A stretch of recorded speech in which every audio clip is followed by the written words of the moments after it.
In today's video, we have a lot of news to cover, including the latest trade talk around teams like Montreal, Detroit, New Jersey, Anaheim, St. Louis, and San Jose. Plus, we got news out of St. Louis today about the change in head coach involving Craig Berube being let go. We also have a big update on the NHL All-Star Game and a new skills competition that they're going to try this year. We also got a big update as well regarding the possibility of the Washington Capitals moving, but not very far. We'll discuss that possibility and more coming up next.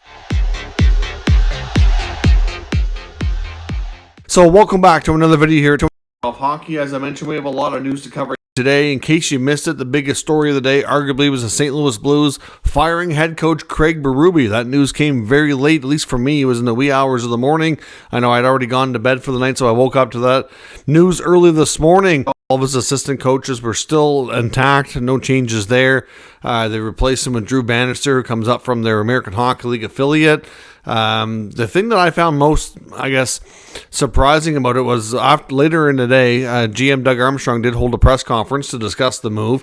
And I was a little bit surprised by a lot of his comments. He kind of said some things that I thought were kind of contradictory to what I think he really believes. Like, for example, one thing he said was that he kind of believed his team could even compete with the Avalanche in a playoff series, that just get into the playoffs and anything can happen. He's never really shown that before. He's made bold moves to this team, even when they're in a playoff hunt, trading away talent that he didn't think he would retain for the following years, pending UFAs and things like that. So I found that part a little bit odd to me, and I really think roster construction played a huge role here. I mean, things have kind of gone downhill ever since they lost former captain Alex Pietrangelo. That negotiation kind of stymied around the fact that he wouldn't give him a no-move clause in the contract negotiations. That was a big part of why things didn't work out, but yet he gave one to everybody else, which was so weird. And then he has to go out and bring in more defensemen that to give you the skill sets that Pietrangelo has, and that hasn't really worked out either. I mean, he brought in Justin Falk as insurance in case he couldn't bring him back. Then he goes out and gets Torrey Krug, and they've all got no trade clauses, and it just, I don't know. To me, they've handed those out way too easily. I think roster construction certainly has played a role of it, and there's some talk today after the comments from Armstrong saying that nobody in the Blues should feel safe, that they could look to maybe shake things up a little further with some roster moves in addition to the coaching change, which we'll get into that here in a little bit as well. So that's the biggest story of the day. Of course, last night we heard that the NHL is coming out with a revamped All-Star skills competition, which I believe Connor McDavid played a role in helping design, which is good to see. I know they quite often try to change things up at the All-Star games, try to keep fan engagement high and keep it interesting. They're going back to a draft format this year, of course. But for the skills part of the weekend, they're going to be going with essentially, it's going to be 12 players competing in 8 different events. A lot of the events we've seen before, like, your hardest shot, your fastest skater, there's going to be a breakaway challenge, all kinds of different skills, but 12 players will compete in this for their chance to win $1 million prize. So essentially, they're putting up some money to try to get the players more interested in it and try to make sure they bring their absolute best to the event. What's amongst $1 million, I believe half will go to the player and half will go to the charity of their choice, which is nice as well. So it should be interesting to see how this revamped All-Star skills competition works out. It does seem intriguing. I know for some people, if you don't have a high interest in the skills in the All-Star event before, it may or may not change your mind. I think this is a type of event that's honestly better. I'm not really observed, but just I think you can enjoy it a lot more if you go in person. I think watching it on TV doesn't always give it the same appeal because obviously winning or losing doesn't always mean as much to the players. It's not the same as a regular game. So we'll see, but it's at least it seems like an interesting, fun idea to shake things up. We also got some big news that the Washington Capitals may in fact move and may in fact leave DC. Theoretically, they're not going far if they do, so it's not really an NHL relocation. Still be called the Washington Capitals, but there is possibility that they could be moving technically a little bit, a few miles away into Virginia. Apparently, they've reached a tentative agreement to move to a new sports and entertainment venue and a whole district that they're being built in Alexandria. Now, of course, the Washington Wizards, also under the same ownership, would go as well. The Caps and the Wizards share an arena, of course, Capital One Arena, and they've been looking for I believe they've been looking for some government money to help kind of renovate that to keep them there. And apparently, they've been having difficulty with the negotiations and getting what they wanted, which is kind of what led to this, as far as I'm led to believe here. But not long after, there was an announcement that Caps owner Ted Leonsis was going to be part of a press conference to announce this new venture, with them having a tentative agreement. The DC mayor later announced a massive funding project to fund $500 million, so $500 million, to modernize and renovate Capital One Arena in an attempt to kind of keep them there. So I don't think it's a for sure slam dunk that they're going to relocate.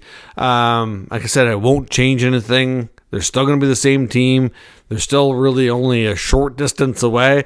I mean, those two states, and like I know, I've had family actually live in Alexandria and work in Washington. Like, it's extremely close. We're talking 10, 15 minutes at most, depending on where you're at. So minor detail in that sense, but the fact that they could be getting a new arena technically in another state is just certainly big news, and we'll see what happens if they actually end up in the district still in downtown there, or if they end up moving to the new arena, which will be a few years away. Obviously, it takes time to build those things, so we'll see what happens after the mayor of Washington came back with trying to give them what they wanted to keep the teams there. So we'll see. Some other news and notes around some injury updates. Los Angeles Kings defenseman Vladislav Gavrikov is going to be out for a little bit. He's considered week to week.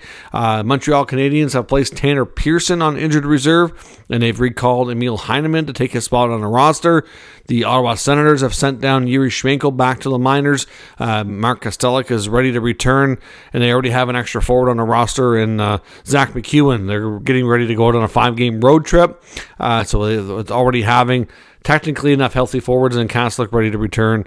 They kind of needed a spot to bring up an extra defenseman since they're going to be on the road, so they've recalled Jacob Larson to take that spot. The other big news today, which kind of flew under the radar, but seems odd, and I wonder, there's got to be more to the story, and it's a matter of time before we learn more about it. But the Minnesota Wild have parted ways with assistant GM Chris O'Hearn. Now, he's been with Berggren since 2019, and he was apparently their chief contract negotiator. So it was like his right-hand man. And they've parted ways with him. Pretty significant move out of their front office. And the Wild are not really commenting any further except to acknowledge that he's no longer with the club. That seems kind of weird. It makes you think that there's obviously things that they don't necessarily need to make public or want to make public. Of course, the Minnesota Wild have recently been through a coaching change. We were certainly not led to believe that Berggren himself was in any kind of hot water or anything with the owner. I don't know. It just seems it's a significant change, and we don't really have any other details as to why. So to me, that's a story we're probably going to learn more about in the coming days. I would suspect there's going to be lots of speculation as to what happened and why he's not there anymore. But as of right now, we don't really know why exactly that is. Another news as well from the NHL waiver wire. The Boston Bruins today have placed defenseman Jacob Zboril on waivers. Of course, he was one of the 3 in a row first-round picks that the Bruins had in 2015. Of course, they also took Jake DeBrusk and Zach Senyshyn. Jake DeBrusk is really the only player that's worked out amongst the 3. They really had a great opportunity there to set themselves up for quite some time. Yes, I don't need to remind Bruins fans, but a couple of picks that came right after include guys like Matt Barzal and Kyle Connor, Thomas Chabot, which is just a couple picks later as well. Lots of talent that have worked out to have great NHL careers so far that have certainly been a lot more productive and meeting expectations than Zboril or Senyshyn. In the case of Zboril, there was some speculation maybe they were going to mutually agree to terminate his contract and he'd head back to Europe. That apparently is not the case from what we've seen from NHL insiders. Apparently Zboril has asked the Bruins if to place him on waivers to see if or to trade him to see if another team would be willing to pick him up and give him more of an opportunity. Obviously, he's been passing the Bruins' depth chart, not getting as much of a chance as he would hope, and he's just looking for more of that elsewhere. So that's kind of a mutual decision that they made. I believe he'll likely finish out the campaign in one aspect or another with the Bruins if he's not picked up.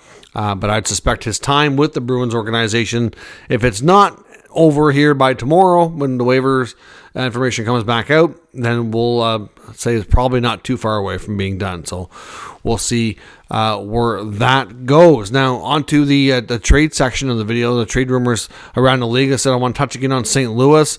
Obviously, lots of talk today about the Blues. Obviously, I don't know that they're really that far away from expectations. As to be honest, most reporters, insiders, etc., kind of considered the Blues to be a mediocre team this year.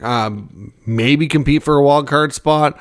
They're slightly under 500. So, yeah, they're a little bit below, but not drastically. To me, like I said, I think roster construction is a big issue. We've seen the Blues and Doug Armstrong try to make more moves in the offseason. They were limited, though. They tried to trade Torrey Krug, and he blocked it. And they have way too many no-trade clauses on that team. But it's expected that the Blues are at the very least going to probably talk to some of these players on the team that have no moves or modified no trades or what have you, and just to see where they're at, to see what they might be willing to do, and to see if they can't find a way out of one or two of these contracts to kind of shake things up. Because ultimately, They need to shake things up. And like I said before, goaltending's been an issue. Jordan Binnington's stats since they won the Cup, his next year was pretty solid. His first full year as an NHL starter was decent. He had a good year. And then it's been gradually regressing ever since. And it's getting a little bit worse. So that hasn't held up. The defense has been bad. They have some forwards that are not living up to expectations too, including Verana, of course, who was on waivers yesterday.